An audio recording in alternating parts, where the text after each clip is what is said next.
Sir మొన్నే చూసాం కదా సార్, మహేష్ బాబు గారిది ఏదో చలానా ఉంటే ఆయన తెలియకుండా ఎవరో అభిమాని కట్టేశారని. ఇంక ఈ చాలామంది ఉన్నారు సార్. ఏ అభిమాని ఏంటి మీకు తెలీదు అసలకి. ఎంతమందినో చూసా నేను. మళ్ళీ ఆ పేర్లన్నీ ఇప్పుడు అన్నీ చెప్పడం ఎందుకులే గానీ, మళ్ళీ ఇద్దరు పేర్లు చెప్పి నలుగురు మిస్ అయితే బాగోదు. చాలామందిని చూసా నేను. అంటే సినిమా రిలీజ్ టైంలో ప్రతి అభిమాని అసోసియేషన్ తోటి మీరు వాళ్ళు భోజనాలు పెట్టడం రకరకాల ఇష్యూస్లో పాల్గొంటూ ఉంటారు కదా. మీకు బాగా కనెక్ట్ అయిన ఏమైనా ఉందా సినిమాకి దానికి సంబంధించి?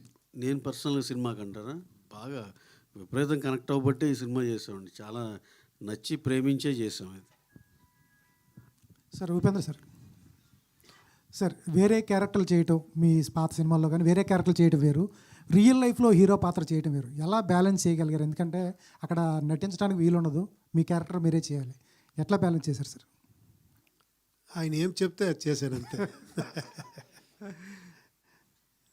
ఈజ్ ఏ స్టార్ యాక్చువల్లీ మనకందరికీ.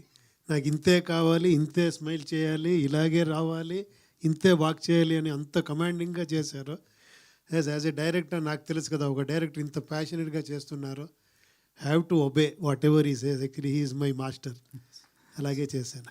Super sir. Sir Mahesh Babu గారు, సార్ చాలా రొమాంటిక్ సీన్స్ ఇప్పుడు జెంజీ కిడ్స్ ఎంజాయ్ చేస్తున్నారు. ఈ శాండ్లో పడుకునే వాళ్ళిద్దరు హీరో హీరోయిన్స్ ఎంజాయ్ చేసేది, కానీ థియేటర్లో ముద్దు పెట్టుకునేది ఏమైనా రియల్ లైఫ్ ఎక్స్పీరియన్సెస్ ఎక్కడైనా ఉన్నాయి? అందరి లైఫ్లో ఉంటాయి కదండి, మీరు చేయరా? సేమ్ కోపం, ఏడుపు, romance, it's all part of life. చూడాలి, అన్నీ ఎంజాయ్ చేయాలి. సార్ మహేష్ బాబు గారు, నాకు చిన్నది ఒక అన్ని రివ్యూస్లో వచ్చినాయి కాబట్టి చెప్తున్నాను. 100 సినిమాలు తీసిన హీరోకి 3 కోట్లు ఎక్కడ ఉండవద్దు సార్, ఎక్కడ దొరకవు, ఎందుకు దొరకవు? అందుకే అండి ఇది setup in 2000s, so it's not now today.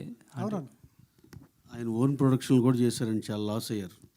అర్థం వల్ల 100 సినిమాలు చేస్తే డబ్బులు ఉండాలని. అమితాబ్ బచ్చన్ గారు ఎన్ని చేశారండి? కౌన్ బనేగా కరోడ్పతి ముందులో ఆయన పరిస్థితి ఏంటి? చాలా లోకి వెళ్ళిపోయారు కదా.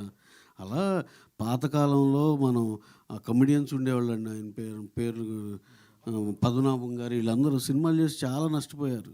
చాలామందిని చూసాం అలా.